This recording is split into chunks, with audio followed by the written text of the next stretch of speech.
بلوچستان کے حالات سے ہر وقت باخبر رہنے کے لیے خبریں اور تجزیہ ڈاکٹر امجد ایوب مرزا پیش کرتے ہیں۔ پلیز چینل کو جوائن کیجیے۔ ڈیرہ اسماعیل خان میں پولیس ٹریننگ سینٹر پر تحریک طالبان پاکستان کے حملے کا دعویٰ کیا جا رہا ہے، جس میں یہ کہا جا رہا ہے کہ 50 سے زیادہ ٹرینی پولیس والے ہلاک ہو چکے ہیں۔ اس کے علاوہ 3 سے 5 تک تحریک طالبان پاکستان کے جنگجو بھی ہلاک ہوئے ہیں۔ یہ خبریں آ رہی ہیں ناظرین، اور یہ خبریں بڑی ہی اہم ہیں۔ یہ خبریں آ رہی ہیں ناظرین، اور یہ خبریں انتہائی اہم اس لیے بھی ہیں کہ یہ حملہ اس وقت ہوا جب D G I S P R اور احمد شریف چودھری جو ہے لیفٹیننٹ جنرل، وہ پشاور میں پریس کانفرنس کر رہے تھے۔ حملہ 6 گھنٹے سے زیادہ تک جاری رہا۔ پہلے ایک گاڑی کہتے ہیں کہ ٹکرائی ہے ٹریننگ سینٹر کے گیٹ سے اور شدید دھماکہ ہوا۔ اس کے بعد ملیٹنٹس اندر گھس گئے، انہوں نے اندھا دھند فائرنگ کی اور بم مارے وہاں پہ، جس سے وہاں کی پوری عمارت جو ہے اس کا ایک حصہ جل کر خاکستر ہو گیا۔ کئی گاڑیاں بھی اس میں نظر آتش ہو گئیں اور ہر طرف لاشیں ہی لاشیں بکھری پڑی تھی پولیس والوں کی جو وہاں ٹریننگ کے لیے گئے تھے۔ اس حوالے سے ناظرین یہ ایک اہم ڈیولپمنٹ ہے، کیونکہ ایک دن پہلے جو ہے وہ یہ کہا جاتا ہے کہ پاکستان نے کابل کے اوپر جو ہے وہ جیٹ طیارے روانہ کیے تھے۔ ان کی فضاؤں میں کابل میں ایک دھماکہ بھی ہوا، ایک گاڑی کو بھی نشانہ بنایا گیا، جس میں یہ خیال کیا جا رہا تھا کہ تحریک طالبان پاکستان کے جو امیر ہیں مفتی نور ولی محسود سفر کر رہے تھے، لیکن وہ اس گاڑی میں نہیں تھے، اب یہ کہا جا رہا ہے، اور وہ بچ گئے ہیں۔ اچھا، اس میں یہ بھی ذہن میں رکھیں کہ پکتیا کے علاقوں میں بھی پاکستان نے جو ہے وہ بمباری کی ہے، یہ بھی کہا جا رہا ہے، لیکن 24 گھنٹے بھی نہیں ہوئے تھے کہ تحریک طالبان پاکستان نے پاکستان کے اندر خیبر پختونخوا میں ڈیرہ اسماعیل خان میں ایک بہت بڑا حملہ کیا ہے، تباہ کن حملہ کیا ہے، اور اس نے بہت سارے سوالات سیکیورٹی کے حوالے سے جو ہے وہ اٹھا دیے ہیں۔ ایس ایس جی کے کہتے ہیں کمانڈوز وہاں پہنچ چکے ہیں، 5 ٹوٹل دھماکے کی آوازیں سنی گئی ہیں، اور اب بختر بند گاڑیاں بھی وہاں پہنچ گئیں، اور ایس ایس جی کمانڈو بھی پہنچ گئے، اسٹیشن کمانڈر ابو بکر بھی پہنچ گئے، ڈی پی او سجاد احمد بھی پہنچ گئے، لیکن یہ لوگ اس وقت پہنچے جب تحریک طالبان کے جو جنگجو تھے وہ اپنا کام کر چکے تھے۔ تو ظاہر ہے یہ ایک طرف تو انٹیلیجنس فیلئر ہے بہت بڑا، جس کی طرف میں ابھی آؤں گا، اور دوسری طرف یہ ہے کہ پاکستان اور تحریک طالبان پاکستان کے درمیان جو جنگ ہے اس میں اب شدت آ رہی ہے۔ اس کے علاوہ ایک اور خبر یہ آ رہی ہے کہ جو علاقہ ہے شمالی وزیرستان اور خوست کے درمیان کا جو علاقہ ہے، وہاں پہ پاکستانی چوکیوں کی طرف سے افغانستان پر مسلسل بھاری ہتھیاروں سے بمباری کی جا رہی ہے، اور دوسری طرف سے افغانستان سے بھی بھاری ہتھیاروں سے بمباری کی جا رہی ہے۔ لہٰذا اگر یہ کہا جائے کہ پاکستان اور افغانستان کے درمیان ایک لوکلائزڈ جنگ شروع ہو گئی ہے تو غلط نہیں ہوگا۔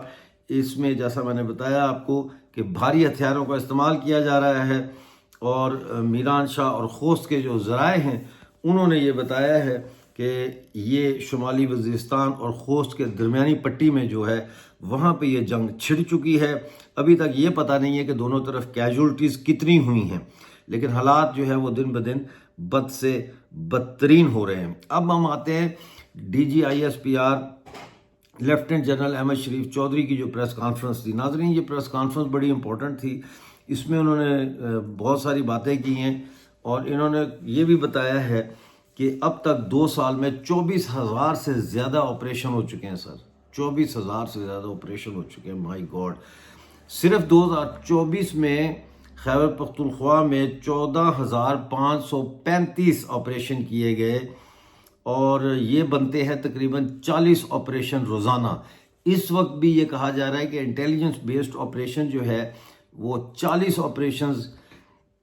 روزانہ کی بنیاد پہ اس وقت خیبر پختونخوا میں ہو رہے ہیں۔ 2024 میں 272 فوجی جو ہے وہ ہلاک ہوئے ہیں، 140 پولیس والے ہلاک ہوئے ہیں، 165 عام شہری جو ہے وہ شہید ہوئے ہیں۔ اسی طرح 2025 میں جو ہے اب تک 10,115 جو ہے آپریشن کیے جا چکے ہیں، 311 فوجی اس میں ہلاک ہو چکے ہیں، 73 پولیس والے بھی ہلاک ہوئے ہیں اور 132 عام شہری اس میں شہید ہوئے ہیں۔ تو آپریشن کا تو اب ہمیں پتہ لگ گیا، ہمارے پاس ایک فگر آ گئی ہے کہ یہ 40 آپریشن روز کی بنیاد پہ خیبر پختونخوا میں یہ آپریشنز چل رہے ہیں۔ اب یہاں پہ ایک مسئلہ یہ ہے کہ جیسا میں نے کہا انٹیلیجنس فیلئر کی طرف آتے ہیں۔ دیکھیں انٹیلیجنس فیلئر جو ہے یہ جنگوں میں ہوتا ہے۔ اب اس میں جو شکست کھانے والی فوج ہوتی ہے وہ کیا کرتی ہے؟ وہ آپشن دیتی ہے مقامی لوگوں کو، اور یہی اس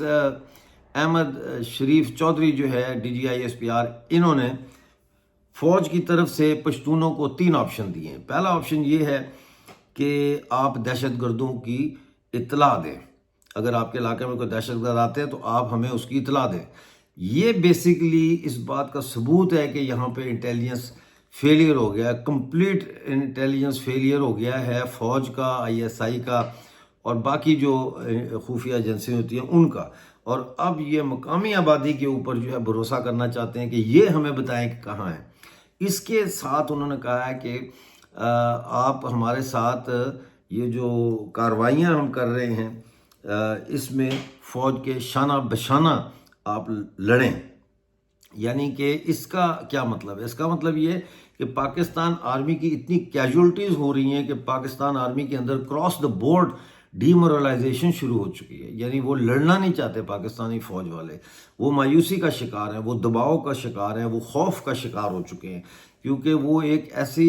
علاقے میں جا کے جنگ لڑ رہے ہیں، پنجاب کی جو فوج ہے کہ جس کا ان کو علاقے کا بھی نہیں پتہ، نہ زبان ان کو صحیح طرح سے آتی ہے وہاں کی مقامی، نہ ان کو وہاں کے ڈائلیکٹس کا پتہ ہے، نہ وہاں کے جغرافیہ کا پتہ ہے۔ نقشہ دیکھ کے کہ ادھر سے یہ نالا جا رہا ہے اور ادھر سے یہ جا رہا ہے اور ادھر آپریشن کرنا ہے، مطلب اس قسم کی بھونڈے طریقے سے جو ہے پاکستانی فوج جو ہے وہاں پہ آپریشنز کر رہی ہے، جس کی وجہ سے اتنے زیادہ مارے بھی جا رہے ہیں۔ تو انہوں نے یہ عوام کو کہا کہ آپ ساتھ ملیں ہمارے اور ہمارے شانہ بشانہ لڑیں۔ اور تیسری آپشن انہوں نے دی ہے کہ اگر آپ ایسا نہیں کرتے، یعنی آپ انٹیلیجنس ہمیں نہیں پرووائڈ کرتے اور آپ ہمارے ساتھ شانہ بشانہ نہیں لڑتے، تو پھر آپ کو سہولت کار قرار دیا جائے گا اور پھر آپ کے خلاف کارروائی کی جائے گی، یعنی آبادیوں کے خلاف کارروائی کی جائے گی۔ تو یہ جو صورتحال ہے یہ بہت ہی زیادہ خطرناک، گمبھیر اور دھمکی آمیز جو ISPR کی پریس کانفرنس تھی یہ تھی۔ اچھا، اس میں ایک اور بات یہ تھی کہ جو صحافی تھے وہاں، بہت صحافی تھے، لیکن خیبر پختونخوا کے صحافیوں کو موقع نہیں دیا گیا، 1-2 کے علاوہ موقع نہیں دیا گیا بولنے کا، بلکہ اسلام آباد سے جو صحافیوں کی فوج آئی تھی، ظفر موج، وہ سوال کر رہے تھے DGI/SPR سے، اور DGI/SPR ان کو اچھی طرح سے جانتے ہیں، ظاہر ہے وہاں پہ وہ پریس کانفرنسیں کرتے ہیں تو ان کو جانتے ہیں، تو وہ ان کو نام لے کے ان کو کہہ رہے تھے کہ آپ پوچھیں، جس کا مطلب یہ ہے کہ خیبر پختونخوا کے جو صحافی ہیں وہ شاید کوئی ایسے سوال چپتے ہوئے کرنا چاہتے ہوں گے جو ان کو نہیں کرنے دیے گئے۔ یہ ساری صورتحال اس وقت موجود ہے، اور اس ساری صورتحال میں اب مجھے جو اطلاعیں آ رہی ہیں، جو تجزیہ نگار مجھے فیڈ بیک دے رہے ہیں، وہ یہ کہہ رہے ہیں کہ ڈاکٹر صاحب خیبر پختونخوا اور بلوچستان میں جو بڑا آپریشن ہے جو ہونا تھا، جس کا میں نے پہلے بھی بتایا تھا آپ لوگوں کو، وہ کہتے ہیں کہ ہونے جا رہا ہے، اور وہ یہ کہہ رہے ہیں کہ اس میں امریکہ کو بھی آن بورڈ لے لیا گیا ہے، ایران کو بھی آن بورڈ لے لیا گیا ہے، اور اب یہ ان کو ایران سے اور دوسری جگہوں سے نکالیں گے ان کو، اور یہ سب جو ہے ان کو بلوچستان میں مجبور کریں گے کہ اس طرف داخل ہوں، اور پھر جب یہ داخل ہوں گے تو پھر چاروں طرف سے جو ہے وہ بلوچ سرمچاروں کے اوپر جو ہے وہ بہت شدید آپریشن کیا جائے گا۔ یہ اطلاعیں آ رہی ہیں، اب یہ ہوتا یا نہیں ہوتا وہ بعد میں ہم دیکھیں گے، لیکن جو تجزیہ نگار بیٹھے ہوئے ہیں اس وقت خیبر پختونخوا میں اور اسلام آباد میں، وہ جو مجھے ان پٹ دے رہے ہیں اس کے مطابق جو ہے پاکستانی فوج جو ہے ان کے جرنلز کا مرال بہت ہائی ہے، اور ان کے جرنلز کا جو مرال ہائی ہے اس کی وجہ فیلڈ مارشل عاصم منیر ہیں۔ وہ کہہ رہے ہیں کہ ڈاکٹر صاحب فیلڈ مارشل عاصم منیر اور شہباز شریف جو پرائم منسٹر ہیں، یہ جو ان کی پارٹنرشپ ہے یہ آج تک پاکستان کی تاریخ میں دیکھنے میں نہیں آئی، اور دونوں جو ہے وہ مل کے اس وقت پاکستان کو اس بحران سے نکالنے کی کوشش کر رہے ہیں۔ اور عاصم منیر کے بارے میں جو جرنلز ہیں وہ بڑے جسے کہتے ہیں پر امید ہیں کہ عاصم منیر ایک ڈپلومیٹ بھی بن گئے ہیں، اور وہ 1.5 گھنٹہ جو 1 to 1 ان کی ملاقات ہوئی ہے ڈونلڈ ٹرمپ سے، اس میں بہت سارے معاملات طے پا گئے ہیں، اور اس کے بعد شہباز شریف ملیشیا گئے ہیں اور ملکوں کے بھی دورے کر رہے ہیں۔ تو اس حوالے سے وہ کہتے ہیں کہ یہ جو ٹیم ہے 2 بندوں کی، یہ پاکستان کو اس وقت اس بحران سے نکالنے کے لیے سر دھڑ کی بازی لگا رہی ہے۔ تو پھر اگر یہ سر دھڑ کی بازی لگا رہے ہیں تو پھر جن کے خلاف یہ سر دھڑ کی بازی لگا رہے ہیں وہ بھی سر دھڑ کی بازی لگا رہے ہیں۔ دیکھنا یہ ہے کہ آنے والے دنوں میں، ہفتوں میں، مہینوں میں بلوچستان کی تحریک آزادی کیا وہ ٹرن لیتی ہے فار گڈ اور بیڈ، اور اسی طرح سے خیبر پختونخوا میں جو یہ خون آشام صبحیں اور شامیں ہیں، یہ ہمارے لوگوں کے مقدر میں